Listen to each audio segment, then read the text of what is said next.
Il était une fois, dans un village niché au creux de collines verdoyantes, un homme nommé Yoro, connu pour sa bravoure et son talent de chasseur.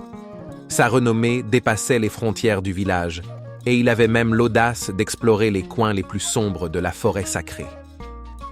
Cependant, cette forêt n'était pas ordinaire. Elle était protégée par les esprits anciens, qui demandaient aux chasseurs de respecter une promesse sacrée. Aucun chasseur ne devait tuer plus d'animaux que nécessaire et devait toujours rendre hommage aux esprits pour ce qu'ils prenaient. Yoro avait fait ce serment, comme tout chasseur digne de ce nom, mais sa soif de trophées et de richesses allait bientôt le pousser à briser cette promesse. Un soir, après une chasse fructueuse, Yoro, enivré par sa réussite, décida de ne pas honorer les esprits comme il le devait. Les villageois lui rappelaient l'importance de respecter le serment, mais il les ignorait, affirmant qu'il n'avait pas besoin de la protection des esprits.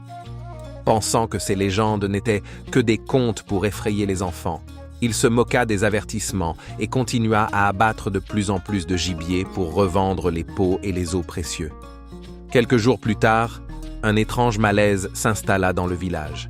Les animaux fuyaient la forêt et une brume épaisse et oppressante s'étendit, recouvrant les terres.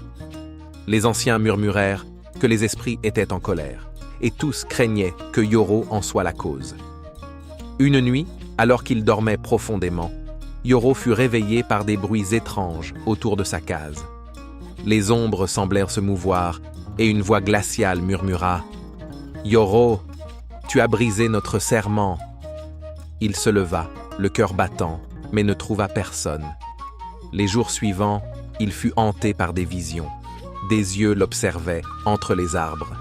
Des animaux morts semblèrent le suivre, et des silhouettes inquiétantes apparaissaient dans la brume.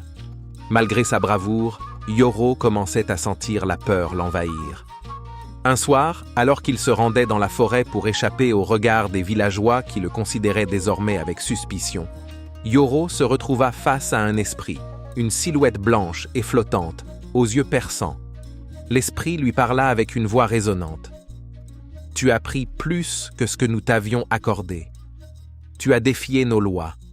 Pour cela, tu seras puni. » Yoro, terrifié, implora le pardon.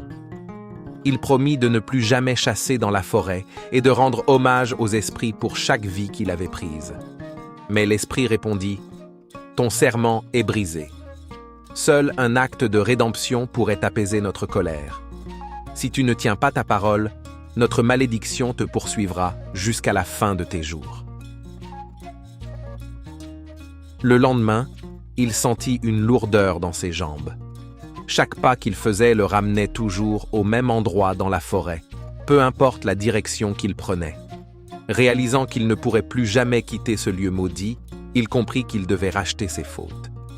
Il décida alors de se consacrer à la préservation de la forêt, plantant des arbres, protégeant les animaux et racontant aux villageois l'importance de respecter les esprits.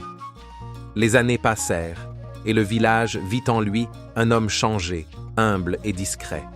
La brume disparut progressivement, et les anciens affirmèrent que les esprits avaient enfin pardonné. Mais Yoro, lui, savait que chaque fois qu'il entrerait dans la forêt, il devait montrer un respect profond, car les esprits observaient toujours. Moralité. La nature n'oublie pas les promesses faites en son nom. Briser un serment avec elle, c'est attirer sa colère. Ceux qui exploitent sans gratitude finissent par payer le prix de leur avidité.